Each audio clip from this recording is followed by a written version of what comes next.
on va faire un petit arrêt littérature avec notre cher Bob Garcia. Bonjour Bob, vous nous partagez votre livre coup de cœur du jour, quel est-il ? Bonjour Margot, bonjour tout le monde. Aujourd'hui, le gang des rêves d'un certain Luca Di Fulvio, comme son nom semble l'indiquer, il est italien, c'est un auteur et il a écrit un roman merveilleux dont je voudrais vous parler. Luca Di Fulvio, d'abord en deux mots, c'est un auteur italien, donc, mais c'est aussi un metteur en scène. Il a sa propre compagnie de théâtre. Il a adapté plusieurs romans au théâtre. Son premier roman, il l'a sorti en 1996, ça s'appelait Zalter, c'était une histoire de vampire.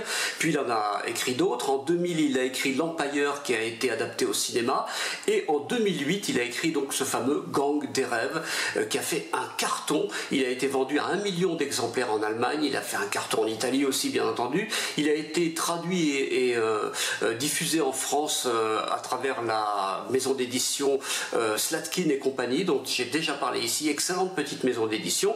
Et voilà, c'est un roman qu'il a fait, comme on dit, sortir véritablement. De quoi s'agit-il?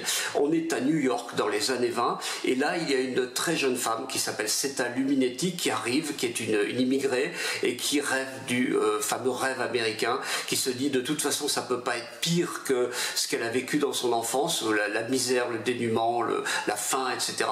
Donc elle rêve de peut-être pas faire fortune mais au moins de vivre un peu mieux aux États-Unis. Donc c'est la saga de cette Seta Luminetti et de son fils qui s'appelle Christmas que nous raconte Luca Di Fulvio. Alors c'est vraiment, c'est une saga, c'est une fresque, c'est absolument étourdissant. C'est 700 pages, vous les voyez absolument pas passer. Tous les personnages sont vraiment très très bien campés. Le décor, l'ambiance, vous êtes dans l'Amérique des années 20 avec la prohibition, la prostitution, la guerre des gangs, etc.